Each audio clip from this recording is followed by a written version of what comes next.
اسلام قبول کیا تھا اور اپنی مال اور جان سے اسلام کا ساتھ دیا تھا۔ مہاجرین وہ ہوتے ہیں جنہوں نے دین کی خاطر اللہ اور رسول صلی اللہ علیہ وآلہ وسلم کے حکم پر مکہ اور دیگر علاقوں سے ہجرت کر کے سب کچھ چھوڑ چھاڑ کر مدینہ آ گئے، اور انصار وہ ہوتے ہیں جو مدینہ میں رہائش پذیر تھے۔ انہوں نے نبی صلی اللہ علیہ وآلہ وسلم کی ہر موقع پر مدد فرمائی اور مدینہ آنے والے مہاجرین کی خوب توازہ کی اور ان کی خدمت میں سب کچھ پیش کر دیا۔ پھر اس کے بعد تیسری قسم ان نیک لوگوں کی ہے جنہوں نے اخلاص کے ساتھ ان پر سبقت کرنے والوں یعنی مہاجرین اور انصار کے راستے کی پیروی کی، یعنی اچھے طریقے سے ان کی اتباع کی، یعنی جس طرح وہ کام کرتے تھے ان کو اپنا رول ماڈل سمجھتے تھے اور یہی انہی کے طریقوں پر چلتے ہیں۔ تو ان سب کے لیے خوشخبری ہے کہ رضی اللہ عنہم ورضوا عنہ، اللہ ان سے راضی ہوا اور وہ اللہ سے راضی ہوئے، یعنی اللہ نے ان کو اپنی رضا کا سرٹیفکیٹ دے دیا۔ اگر ہمیں بھی اللہ کی رضا، اس کی خوشی چاہیے تو ہمیں نیکیوں میں دوڑ لگانی ہوگی،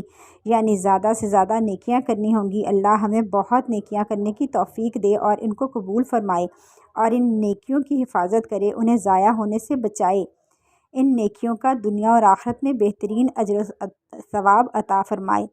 آیت 101 میں ہے، اس آیت میں اہل ایمان کو آگاہ کیا گیا کہ تمہاری صفوں میں منافقین ہیں جنہیں اپنی جان و مال اللہ کے دین سے زیادہ عزیز ہیں۔ نبی صلی اللہ علیہ وآلہ وسلم کو بعض منافقین کے نفاق کا علم نہیں تھا۔ وہ منافقین اتنے ہوشیار اور چالاک لوگ تھے کہ اپنی باتوں سے ایسا خوش کرتے تھے کہ آپ صلی اللہ علیہ وآلہ وسلم کو پتہ نہیں چلتا تھا کہ ان کے دل کا حال کیا ہے۔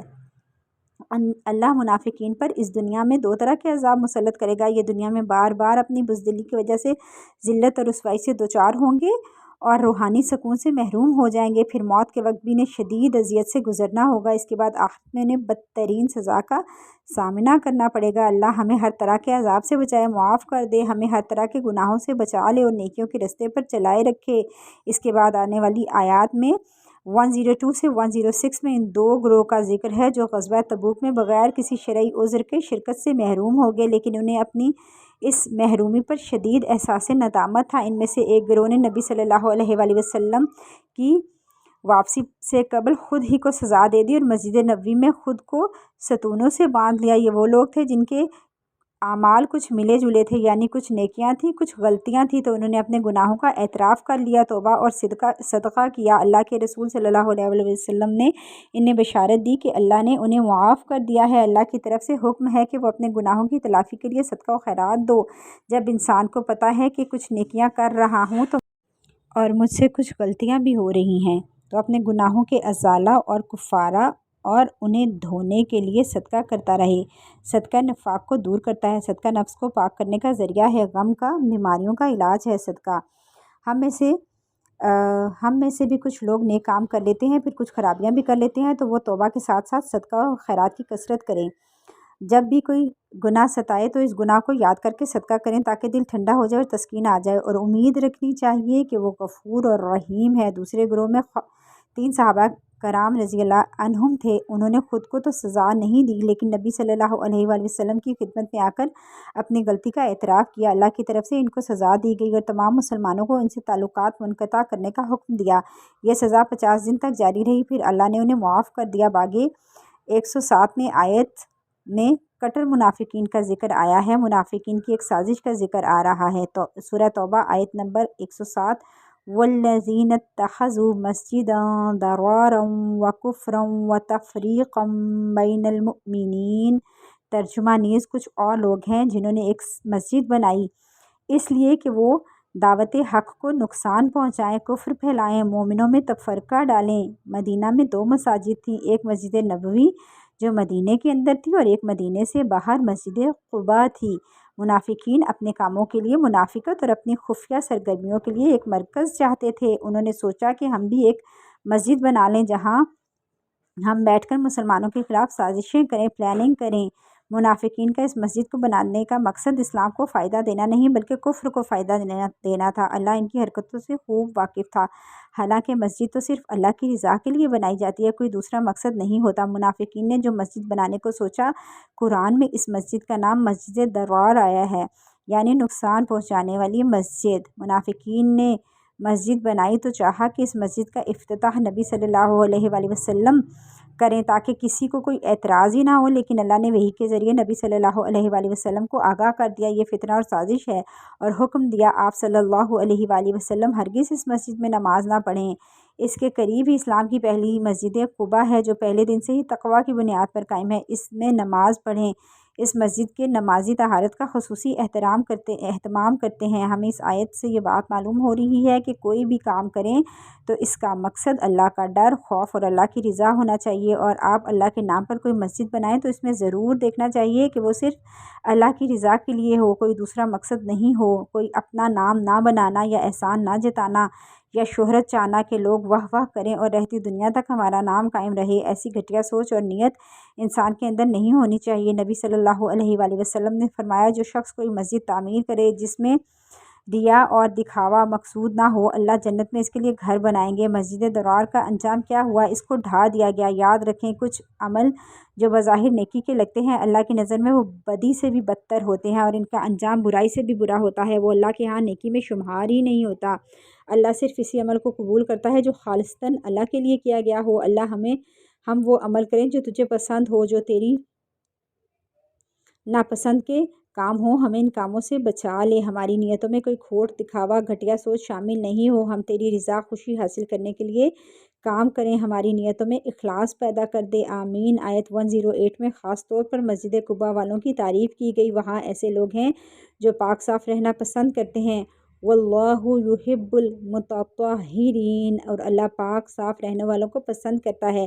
یاد رکھیں دن میں تو انسان پاک صاف ہوتا ہے، لیکن رات میں بھی ہمیں پاک صاف ہو کر سونے کی کوشش کرنی چاہیے، اس لیے باوضو ہونا چاہیے۔ نبی صلی اللہ علیہ وآلہ وسلم نے فرمایا جو آدمی باوضو رات گزارتا ہے ایک فرشتہ اس کی چادر میں رات گزارتا ہے۔ جب وہ بندہ رات کی کسی گھڑی بیدار ہوتا ہے تو فرشتہ کہتا ہے اے اللہ اپنے فلاں بندے کو بخش دے کیونکہ اس نے باوضو حالت میں رات گزاری، یعنی ساری رات فرشتہ استغفار کرتا ہے۔ یہ چھوٹا سا عمل ہے، آج ہی سے اس پر عمل کرنا شروع کر دے۔ رمضان میں تو نیکیوں کا مہینہ ہے، ہر نیکی پر زیادہ اجر و ثواب ہے، تو آج سے یہ عادت ڈالنی ہے کہ رات کو سونے سے پہلے وضو کر کے سونا ہے، بہت اچھی نیند آئے گی۔ اگر آپ کسی کو 5,000 روپے بھی دے کر کھڑا کر دیں کہ آج تم پوری رات جاگو اور اس جائے نماز پر بیٹھ جاؤ اور صرف میرے لیے استغفار کرو، تو کوئی بھی نہیں کرے گا۔ ہر ایک کو نیند پیاری ہے، لیکن ایک فرشتہ جو آپ سے کچھ بھی چارج نہیں کرتا، وہ صرف اتنا چاہتا ہے کہ آپ صاف ستھرے ہوں تو وہ پاس آئے، اور خصوصاً عبادت کے وقت باوضو ہونے کا اہتمام جیسے کہ نماز پڑھنا۔ یہاں مسجد قباء کی فضیلت بھی پتہ چل رہی ہے۔ نبی صلی اللہ علیہ وآلہ وسلم نے فرمایا جو شخص اپنے گھر سے خوب اچھی طرح وضو کر کے مسجد قباء آ کر نماز پڑھے تو اس کو عمرے کے برابر ثواب ملے گا۔ اللہ ہم سب کو عمرہ کی سعادت نصیب فرمائے۔ آگے آیت 111 کا ترجمہ ہے۔ ترجمہ اللہ تعالیٰ نے اپنے مومنوں سے ان کی جانیں اور ان کے مال جنت کے بدلے خرید لیے، اور وہ اللہ کی راہ میں لڑتے ہیں، مارتے بھی ہیں اور مرتے بھی ہیں۔ توریت، انجیل اور قرآن پاک سب کتابوں میں اللہ کے ذمہ یہ پختہ وعدہ ہے، اور اللہ سے بڑھ کر اپنے وعدے کو وفا کرنے والا کون ہو سکتا ہے؟ لہٰذا اے مسلمانوں، تم نے جو سودا کیا ہے اس پر خوشیاں مناؤ، اور یہی بہت بڑی کامیابی ہے۔ جان اور مال، یہ دو چیزیں انسان کو بہت پیاری ہوتی ہیں۔ انسان ان دو چیزوں کی پرواہ نہیں کرتا، خوشی خوشی اللہ کے راستے میں لگاتا ہے، خواہ وہ میدان جنگ ہو یا کہیں اور اللہ کا کام کر رہا ہو، ایسے شخص سے اللہ راضی ہو جاتا ہے۔ نبی صلی اللہ علیہ وآلہ وسلم نے فرمایا خبردار سن لو، اللہ کا سودا بڑا مہنگا ہے، سن لو بے شک اللہ کا سودا جنت ہے، تم سے مال اور جان لیتا ہے اور بدلے میں جنت دیتا ہے، لیکن یاد رکھیے جنت صرف ہمارے اعمال کا صلہ نہیں ہو سکتی، ہمارے اعمال پھر بھی تھوڑے ہیں، جنت خریدنے کے لیے کافی نہیں۔ یہ اللہ کا فضل اور رحمت ہوتی کہ انسان جنت تک پہنچ سکے۔ اس سودا کرنے والوں کی خصوصیات کیا ہوتی ہیں وہ آیت 112 میں بتائی گئی ہیں۔ اللہ کے محبوب بندوں کی صفات بیان کی گئی ہیں، اور وہ صفات یہ ہیں۔ آیت 112 التائبون العابدون الحامدون السائحون الراکعون الساجدون الآمرون بالمعروف والناہون عن المنکر والحافظون لحدود اللہ وبشر المؤمنین۔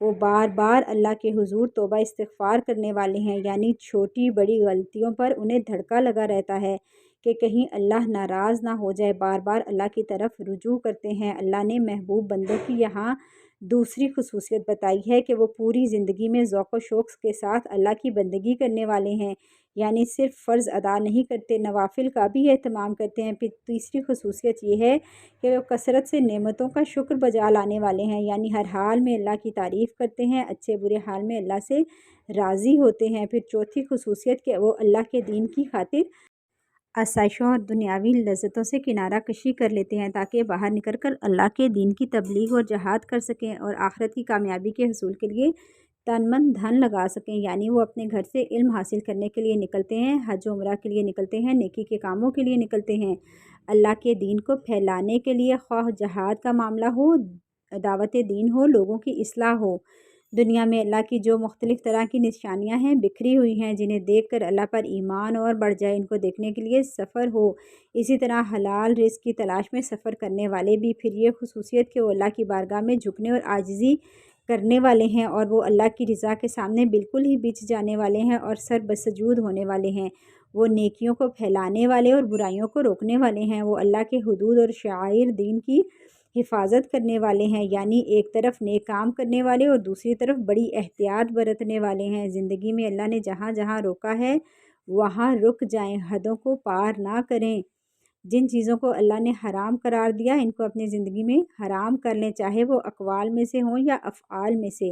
اللہ ہمارے اندر یہ ساری صفات ڈال دے، ہمیں متقی بنا دے اور اللہ ہم سے راضی ہو جائے، آمین۔ آیت 113 میں آتا ہے ترجمہ: نبی اور ایمان والوں کے لیے یہ مناسب نہیں کہ وہ مشرکوں کے لیے بخشش طلب کریں، خواہ وہ ان کے قریبی رشتہ دار ہی کیوں نہ ہوں، جب ان پر یہ بات واضح ہو چکی ہے کہ مشرکین دوزخی ہوتے ہیں، یعنی وہ شخص جس کی موت کفر پر ہو، اس کے لیے بخشش کی دعا نہیں کی جا سکتی۔ ہاں، اگر کوئی آپ کے رشتہ دار یا کوئی دوست ہیں تو ایسے جو نان مسلم ہیں لیکن فوت ہو گئے ہیں تو آپ ان کی تجہیز و تکفین میں شامل ہو سکتے ہیں، لیکن دعائے مغفرت نہیں کر سکتے۔ اگر والدین زندہ ہیں لیکن کفر پر ہیں، ان کے لیے دعا کرنا جائز ہے، لیکن اگر فوت ہو گئے ہیں تو پھر دعا نہیں ہو سکتی ان کے لیے بھی، یعنی اپنے والدین تک کے لیے نہیں ہو سکتی اگر وہ کفر پر مریں یا شرک پر مریں۔ آگے آیت کا موضوع ہے کہ نبی صلی اللہ علیہ وآلہ وسلم سے محبت اپنی جان سے بھی بڑھ کر ہونی چاہیے۔ آیت 120 کا ترجمہ ہے، ترجمہ: اہل ایمان کے لیے اور ان دیہاتیوں کے لیے جو ان کے گرد و نواح میں بستے ہیں یہ مناسب نہیں کہ وہ جہاد میں رسول اللہ صلی اللہ علیہ وآلہ وسلم سے پیچھے رہ جائیں اور اپنی جانوں کو آپ کی جان سے عزیز تر سمجھیں۔ یہ اس لیے کہ مجاہدین اللہ کی راہ میں پیاس، تکان، بھوک کی جو بھی مصیبت جھیلتے ہیں یا کوئی ایسا مقام طے کرتے ہیں جو کافروں کو ناگوار ہو یا دشمن سے وہ کوئی کامیابی حاصل کرتے ہیں تو ان کے لیے نیک عمل لکھ دیا جاتا ہے۔ اللہ تعالیٰ یقیناً اچھے کام کرنے والوں کے اجر کو ضائع نہیں کرتا۔ اہل ایمان اللہ کی راہ میں نکل کے جو بھی بھوک پیاس برداشت کرتے ہیں، جو دشمنوں کی سرزمین کو پامال کرتے ہوئے ان کے علاقے فتح کرتے ہیں اور اللہ کی راہ میں کم یا زیادہ جو بھی مال خرچ کرتے ہیں، تو یہ سب اعمال اللہ کے ہاں محفوظ کیے جا رہے ہیں تاکہ انہیں بہترین بدلہ دیا جائے۔ اللہ کے راستے میں انسان کو کوئی چھوٹی سی تکلیف بھی پہنچتی ہے تو اللہ تعالیٰ اس پہ بے پناہ اجر عطا کرتا ہے۔ انسان جب اللہ کی اطاعت کرتا ہے تو اس کا کھڑا ہونا، اس کا بیٹھنا، اس کا چلنا سب نیکیوں میں لکھ دیا جاتا ہے۔ نبی صلی اللہ علیہ وآلہ وسلم نے فرمایا، جب انسان وضو کر کے مسجد کے اندر آتا ہے تو وہ ہر قدم جو مسجد کی طرف اٹھاتا ہے اس کے ایک قدم کے عوض 10 نیکیاں لکھی جاتی ہیں۔ ہر چھوٹی بڑی چیز پر اجر لکھا جا رہا ہوتا ہے۔ اگر آپ گھر سے حج عمرہ کرنے نکلتے ہیں، سارا رستہ آپ کے لیے ایک ایک قدم پر نیکی لکھی جاتی ہے۔ نیک اعمال کا اجر تھکاوٹ کے مطابق ہے۔ جتنا کسی کام میں آپ اپنے آپ کو زیادہ تھکاتے ہیں، محنت کرتے ہیں، اس کا اجر اتنا ہی زیادہ ہوتا ہے۔ اگر انسان کسی عذر اور مجبوری کی وجہ سے کر نہیں سکتا تو اس کی نیت کو قبول کر لیتا ہے، یعنی اگر وہ بیمار ہے یا سفر پر ہو تو بھی ان کے نامہ اعمال میں وہ سارے اعمال ویسے ہی لکھ دیے جاتے ہیں جیسے کہ صحت کی حالت میں مستقل طور پر کرتے رہے ہوں۔ نیک عمل کی تو نیت پر بھی اجر مل جاتا ہے۔ نبی صلی اللہ علیہ وآلہ وسلم نے فرمایا، جو اپنے بستر پر آئے اور اس کی نیت یہ ہو کہ رات کو اٹھ کر نماز پڑھوں گا، یعنی تہجد پڑھوں گا، پھر اس پر نیند کا غلبہ ہو، سوتے وقت صبح ہو گئی ہو تو اس کو جس عمل کی تہجد کی نیت نے سلا دیا تھا تو ثواب بھی ملے گا۔ تہجد لکھے گئے اور نیند اس کے رب کی جانب سے اس پر صدقہ ہے، یعنی اللہ تعالیٰ اس پر بھی راضی ہوا اور اس کو ایک طرح سے سکون دے دیا۔ آیت 122 میں دین سیکھنے سکھانے کی اہمیت بتائی گئی ہے۔ وَمَا كَانَ الْمُؤْمِنُونَ لِيَنفِرُوا كَافَّةً فَلَوْلَا نَفَرَ مِن كُلِّ فِرْقَةٍ مِّنْهُمْ طَائِفَةٌ لِيَتَفَقَّهُوا فِي الدِّينِ وَلِيُنذِرُوا قَوْمَهُمْ إِذَا رَجَعُوا إِلَيْهِمْ لَعَلَّهُمْ يَحْذَرُونَ۔ ترجمہ: مومنوں کے لیے یہ ممکن نہیں کہ وہ سب کے سب نکل کھڑے ہوں، پھر ایسا کیوں نہ ہوا کہ ہر فرقے میں سے کچھ لوگ دین میں سمجھ پیدا کرنے کے لیے نکلے تاکہ جب وہ ان کی طرف واپس جاتے تو اپنے لوگوں کو برے انجام سے ڈراتے، اسی طرح شاید وہ برے کاموں سے بچے رہتے۔ غزوہ تبوک میں سب کو نکلنے کا حکم تھا، لیکن یہ حکم ہمیشہ کے لیے باقی نہیں رہا۔ جب تک جنگ تبوک میں پیچھے رہ جانے والوں سے اظہار ناراضگی کیا گیا، ہر مسلمان کی خواہش اور کوشش یہ ہوگی کہ آئندہ ہم جنگ میں ضرور جائیں گے، تو اس پر یہ آیت اتری کہ تمام مسلمانوں کو ہر مہم کے لیے نہیں نکل جانا چاہیے کہ رسول اللہ صلی اللہ علیہ وآلہ وسلم مدینہ میں اکیلے رہ جائیں، بلکہ ہر قبیلے میں سے کچھ لوگوں کو مدینے میں آپ کے پاس آ کر بھی رہنا چاہیے تاکہ وہ مدینہ کے رسول اللہ صلی اللہ علیہ وآلہ وسلم کی پہرے داری کا فریضہ بھی انجام دیں اور علم بھی حاصل کریں اور واپس جا کر اپنی قوم کو تعلیم دین سے آراستہ کریں۔ تو اس سے یہ پتہ چلتا ہے کہ دین کا علم حاصل کرنے کے لیے بہت اہمیت ہے۔ اس آیت میں حکم دیا گیا کہ ہر قبیلے میں کم از کم کچھ لوگ ایسے ہوں جو خود کو دین کا علم و فہم حاصل کرنے کے لیے وقف کر دیں، پھر وہ اپنے اپنے قبیلے میں جا کر لوگوں کی رہنمائی کریں تاکہ لوگ اپنے معاملات میں اللہ کے احکام کے مطابق عمل کر سکیں۔ اب لوگوں کا شہروں میں یا مراکز میں آ کر سیکھنا آسان نہیں ہے، ہر شخص کے پاس اتنے وسائل نہیں ہوتے اور ذمہ داریاں بھی ایسی ہوتی ہیں کہ وہ گھر چھوڑ نہیں سکتے، تو جن کو اللہ نے توفیق دی ہے وہ سیکھیں اور واپس جا کر اپنی قوم، اپنی بستی، اپنے علاقے، اپنے خاندان کو سکھائیں۔ جب آپ ہمت کر لیتے ہیں تو اللہ تعالیٰ ایسے راستے آسان کر دیتا ہے، آپ سوچ بھی نہیں سکتے۔ یہ انبیاء کا ورثہ ہے، جس نے اسے حاصل کیا اس نے انبیاء کی وراثت سے بہت سارا حصہ حاصل کر لیا۔ اچھائی بانٹنے والے بنے، خیر کی بات دوسروں تک پہنچانے والے بنے، چاہے خود بول کر یا کوئی لنک فارورڈ کر کے یا کسی کی رہنمائی کر کے یا اس کو رائٹ دے کر، کسی بھی طرح کے لوگوں کو خیر کی بات پہنچانے والے بن جائیں۔ نبی صلی اللہ علیہ وآلہ وسلم نے فرمایا، یقیناً اللہ اس کے فرشتے اور تمام اہل زمین اور تمام اہل آسمان، یہاں تک کہ چونٹی اپنے سوراخ میں مچھلیاں بھی اس شخص کے لیے دعائے خیر کرتی ہیں جو لوگوں کو بھلائی کی باتیں سکھاتا ہے۔ اللہ ہمیں ان لوگوں میں شامل فرمائے جو لوگوں کو اچھی باتیں سکھاتے ہیں اور ہمیں آخری دم تک دین پر رکھے اور عمل کرنے والا دین پر ثابت قدم بنائے، آمین۔ دین میں سمجھ بوجھ ہر انسان کا حق ہے، ہر انسان کے لیے یہ ضروری ہے کہ اللہ کی عبادت کرے۔ جب تک عبادت کا طریقہ ہی معلوم نہیں ہوگا تو اس وقت تک عبادت نہیں ہو سکتی۔ جیسے جب وضو کا طریقہ نہیں معلوم تو وضو درست نہیں، وضو درست نہیں تو نماز درست نہیں، اگر وضو درست ہے تو نماز کا طریقہ معلوم نہیں، نماز درست نہیں تو نماز درست نہیں تو وہ قبول نہیں ہوئی۔ اسی طرح زکوٰۃ دینے کا بھی طریقہ معلوم نہیں، اس کی اہمیت معلوم نہیں، لوگ زکوٰۃ ہی نہیں دیتے۔ اس طرح حج کا طریقہ، حلال و حرام، ان چیزوں کی تعلیم کو عام کرنا مسلمانوں کی ذمہ داری ہے۔ اس فریضہ میں جان اور مال دونوں لگانے کی ضرورت ہے۔ ہر شخص کا یہ فرض ہے جو خیر کی بات اس کو پتہ چلے وہ آگے ضرور شیئر کرے۔ ہمیں دنیا بھر کی خبریں خاندان بھر کی معلوم ہوتی ہیں، کچھ لوگوں کو معلوم ہوتی ہیں کہ کون کیا کر رہا ہے، وہ سارا دن فون لے کر خبریں معلوم کر کے دوسروں کو بتاتے ہیں۔ اس سے بہتر ہے علم حاصل کریں اور اپنے گھر والوں کو اور دوسروں کے ساتھ شیئر کریں، اور جو اچھی بات آپ کو ملے وہ آپ کی خیر و بھلائی کا باعث بنے انشاءاللہ۔ آیت 124 کا ترجمہ ہے، اور جب کوئی نئی صورت نازل ہوتی ہے تو منافقوں میں 6 لوگ ایسے ہیں جو مسلمانوں سے کہتے ہیں، اس صورت میں تم نے کس کے ایمان میں اضافہ کیا؟ تو اس کا جواب یہ ہے کہ جو لوگ ایمان لائے اور اس صورت میں فی الواقعہ ان کے ایمان میں اضافہ کیا وہی اس صورت کے نازل ہونے میں خوش ہوتے ہیں۔ حقیقت یہ ہے کہ قرآن کو سیکھنے، اس میں غور و فکر کرنے، اس میں تدبر کرنے اور اس پر عمل کرنے سے انسان کا ایمان بڑھتا ہے، اور اگر انسان قرآن سے تعلق کاٹ لیتا ہے تو ایمان گھٹتا ہے اور گناہوں میں بھی ایمان گھٹتا ہے۔ اللہ مرتے دم تک ہم ایمان کی حالت میں رہیں، ایمان پر موت آئے۔ سورہ توبہ کے آخر میں اللہ پر بھروسہ کی بہترین آیت آ رہی ہے، حسبی اللہ لا الہ الا ہو